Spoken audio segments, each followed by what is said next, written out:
শুভ সন্ধ্যা বন্ধুরা, আজ হলো 20 অক্টোবর 2 কার্তিক সোমবার। আজকের সন্ধ্যার বিশেষ বিশেষ খবরগুলি হলো: হঠাৎ বাজি বাজারে ভয়াবহ আগুন, পুড়ে ছাই 65টির বেশি দোকান, ক্ষতি কোটি কোটি টাকা। এবার উমিদ পোর্টালে ওয়াকফ তথ্য দ্রুত আপলোড করার আর্জি জানালো মুসলিম পার্সোনেল ল বোর্ড। আগামী 5 ডিসেম্বরের আগে উমিদ পোর্টালে ওয়াকফের বিবরণ আপলোড করার আহ্বান জানিয়েছে মুসলিম পার্সোনেল ল বোর্ড। জুটের টিকিটের দাবিদার এবার সিদ্দিক আহমেদ ও ইকবাল হোসেন নিয়ে হাওয়া গরম দক্ষিণ করিমগঞ্জে।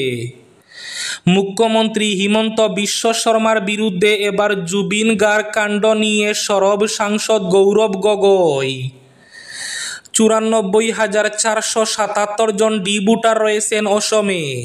চূড়ান্ত তালিকা: মুসলমানদের বাদ দিয়ে সকল ডি ভোটার পাবে ভারতীয় নাগরিকত্ব, বললেন মন্ত্রী রঞ্জিত কুমার দাস। দীপাবলি উপলক্ষে সেজে উঠেছে বরাকের বিভিন্ন প্রান্ত, আসছে বাজি ফটকার আওয়াজ। বরাক উপত্যকায় প্রশাসনের অভিযানের মাঝেই লুকিয়ে বিক্রি হচ্ছে নিষিদ্ধ শব্দবাজি।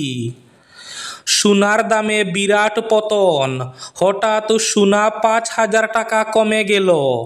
দীপাবলি কালী পুজোর পর আরও কমবে সোনার দাম, বিস্তারিত থাকবে প্রতিবেদনে। সোশ্যাল মিডিয়ায় নজর ভারতীয় রেলের, ভুয়ো ভিডিও ছড়ালেই কড়া পদক্ষেপ, হুঁশিয়ারি রেলমন্ত্রীর। এবং শেষ খবরটি: নিরামিষাশী গ্রাহককে আমিষ বিরিয়ানি, হোটেলে তোলপাড়, গুলি করে খুন মালিককে। তাহলে বিস্তারিত খবরে যাওয়ার আগে অবশ্যই ভিডিওটিতে একটি লাইক করে চ্যানেলটি সাবস্ক্রাইব করে পাশের বেল আইকনটি বাজিয়ে রাখবেন এবং ফেসবুক পেজটি ফলো করে ভিডিওটি অবশ্যই শেয়ার করবেন, যাতে সঠিক তথ্যগুলো সবার কাছে পৌঁছাতে পারে। এবার শুনুন আজকের খবরগুলির বিস্তারিত। প্রথম খবর: উমিদ পোর্টালে ওয়াকফ তথ্য দ্রুত আপলোড করার আর্জি জানালো মুসলিম পার্সোনেল ল বোর্ড। 5 ডিসেম্বরের আগে উমিদ পোর্টালে ওয়াকফের বিবরণ আপলোড করার আহ্বান জানিয়েছে মুসলিম বোর্ড। ওয়াকফ সংশোধনী আইন 2025-এর সম্ভাব্য প্রভাবের আলোকে অল ইন্ডিয়া মুসলিম পার্সোনেল ল বোর্ড সারা দেশের মুসলমানদের কাছে তাদের নিবন্ধিত ওয়াকফ সম্পত্তি যেমন মসজিদ, মাদ্রাসা, কবরস্থান, খানকা, দরগা এবং ইমামবাড়া এর বিবরণ 5 ডিসেম্বরের মধ্যে উমিদ পোর্টালে আপলোড করার জন্য একটি জরুরি আবেদন জারি করেছেন। একটি প্রেস বিবৃতিতে অল ইন্ডিয়া মুসলিম পার্সোনেল ল বোর্ড সংশোধিত আইনের ধারা 3B নিয়ে গভীর উদ্বেগ প্রকাশ করেছেন, যা উমিদ পোর্টালে সমস্ত নিবন্ধিত ওয়াকফের বর্তমান বিবরণ আপলোড করা বাধ্যতামূলক করে। সময় ফুরিয়ে আসছে এবং প্রয়োজনীয় তথ্য আপলোড করতে ব্যর্থতা মসজিদ, কবরস্থান এবং অন্যান্য ধর্মীয় দানশীলতার আইনি মর্যাদাকে বিপন্ন করতে পারে, সতর্ক করা হয়েছে বিবৃতিতে।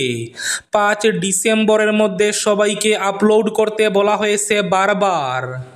উত্তরপ্রদেশে বাজি বাজারে ভয়াবহ আগুন, পুড়ে ছাই 65টির বেশি দোকান, ক্ষতি কোটি কোটি টাকা। জানা গিয়েছে উত্তরপ্রদেশের ফতেপুরে এমজি কলেজ মাঠে একটি অস্থায়ী বাজি বাজারে আগুন লাগে। ভয়াবহ অগ্নিকাণ্ডে 65টিরও বেশি দোকান সম্পূর্ণভাবে পুড়ে ছাই হয়ে গেছে, সেই সঙ্গে অনেক মোটর সাইকেলও নষ্ট হয়ে গিয়েছে। পুলিশ জানিয়েছে কয়েক কোটি টাকার বাজি আগুনে পুড়ে ছাই হয়ে গিয়েছে। প্রত্যক্ষদর্শীরা জানান, ওই দিন দুপুরে শর্ট সার্কিট থেকে একটি বাজির দোকানে প্রথমে আগুন লাগে। আশেপাশের সব দোকানেই বাজি মজুদ থাকায় দ্রুত আগুন ছড়িয়ে পড়ে। একের পর এক দোকানে বিস্ফোরণের শব্দে পুরো এলাকা কেঁপে ওঠে। আগুন লাগার সঙ্গে সঙ্গে ক্রেতা এবং বিক্রেতাদের মধ্যে আতঙ্কের সৃষ্টি হয়। প্রাণ বাঁচাতে সকলে ছুটোছুটি শুরু করেন। মুহূর্তের মধ্যে আকাশ ঘন কালো ধোঁয়ায় ঢেকে যায়। ফতেপুরের chief fire officer Jaiveer Singh জানিয়েছেন, মাত্র 15 থেকে 20 মিনিটের মধ্যে পুরো বাজার আগুনে গ্রাস করে চলে আসে। 65 থেকে 70টি দোকান এবং অনেক 2 চাকার গাড়ি সম্পূর্ণ ধ্বংস হয়ে গিয়েছে। বেশ কয়েকজন সামান্য আহত হয়েছেন। একজন দোকানদার জানিয়েছেন তিনি তার দোকানে প্রায় 8 লক্ষ টাকার বাজি মজুত করেছিলেন। এখন তার দোকান পুরো ছাই হয়ে গিয়েছে। এবার মুখ্যমন্ত্রী হিমন্ত বিশ্ব শর্মার বিরুদ্ধে সরব সাংসদ গৌরব গগৈ। লুইটকণ্ঠ জুবিন গার্গের মৃত্যুর তদন্ত নিয়ে গভীর সন্দেহ ব্যক্ত করলেন প্রদেশ কংগ্রেসের সভাপতি গৌরব গগৈ।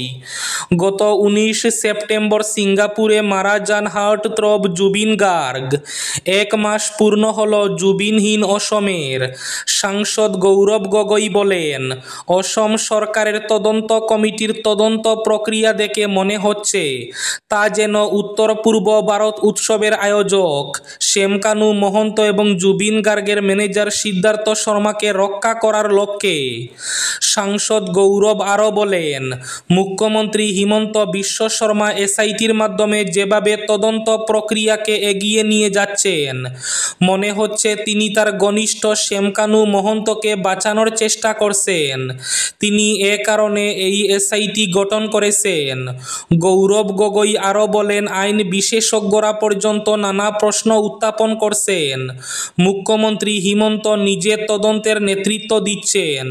মনে হচ্ছে মুখ্যমন্ত্রী নিজের ভাবমূর্তি বাঁচাতে মরিয়া চেষ্টা চালাচ্ছেন, বললেন সাংসদ গৌরব গগৈ। দীপাবলি কালী পুজোর পর আরও দাম কমবে সোনার। সোনার দামে বিরাট পতন। হঠাৎ সোনা 5,000 টাকা কমে গেল।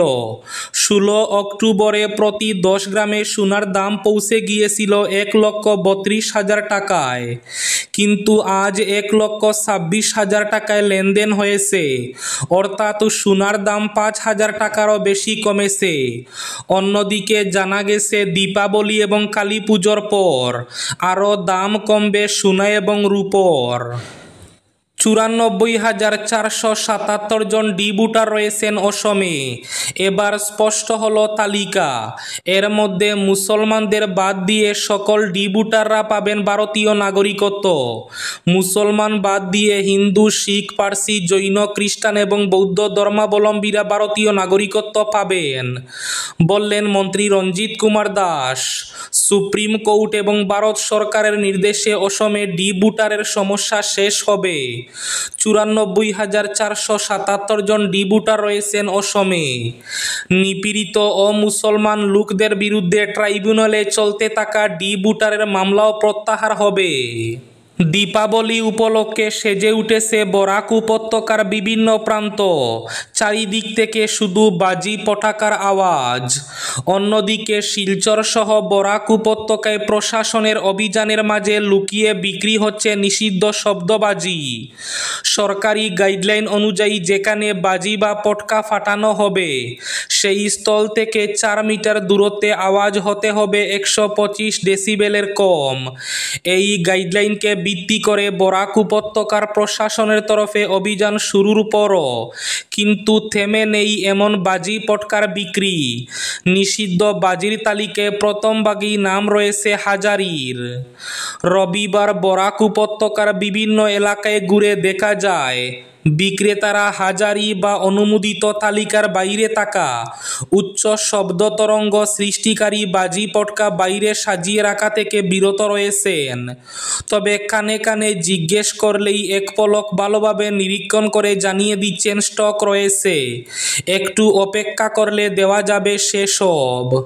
নিরামিষাশী গ্রাহককে আমিষ বিরিয়ানি, হোটেলে তোলপাড়, গুলি করে খুন মালিককে।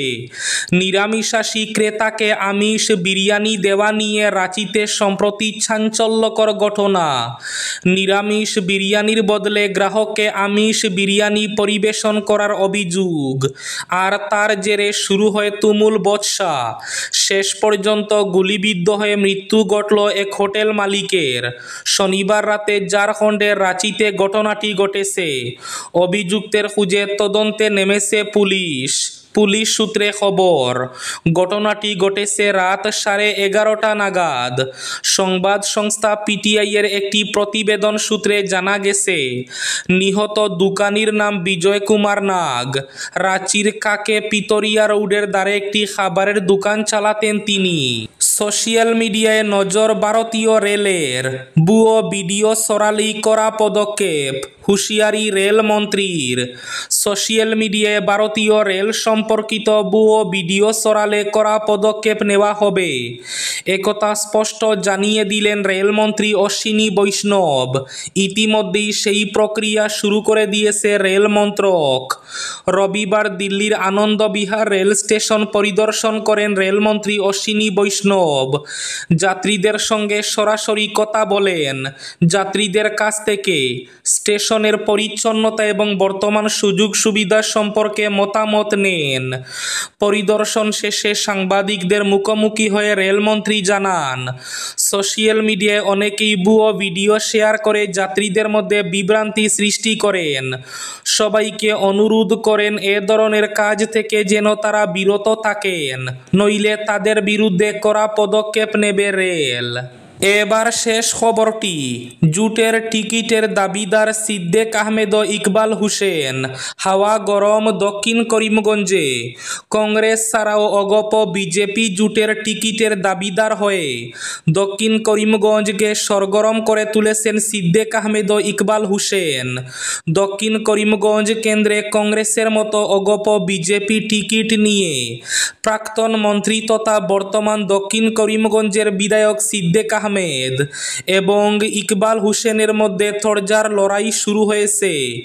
বিধায়ক সিদ্দিক আহমেদ মুখ্যমন্ত্রীকে ভালোবাসেন কিন্তু বিজেপিকে নয়। অন্যদিকে ইকবাল হোসেন মুখ্যমন্ত্রীকে ভালোবাসেন, বিজেপি দলকেও ভালোবাসেন। দক্ষিণ করিমগঞ্জের বিধায়ক সিদ্দিক আহমেদ দীর্ঘদিন থেকে রাজনীতি ও সমাজনীতি নিয়ে ব্যস্ত থাকলেও জনতার মধ্যে তেমন প্রভাব ফেলতে পারেননি বলে রাজনৈতিক বিশ্লেষকরা মনে করছেন।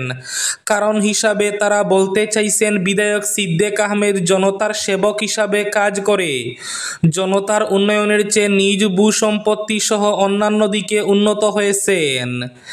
এদিকে এবার জুটের টিকিটের দাবিদার সিদ্দিক আহমেদ ও ইকবাল হোসেনকে নিয়ে হাওয়া গরম দক্ষিণ করিমগঞ্জে।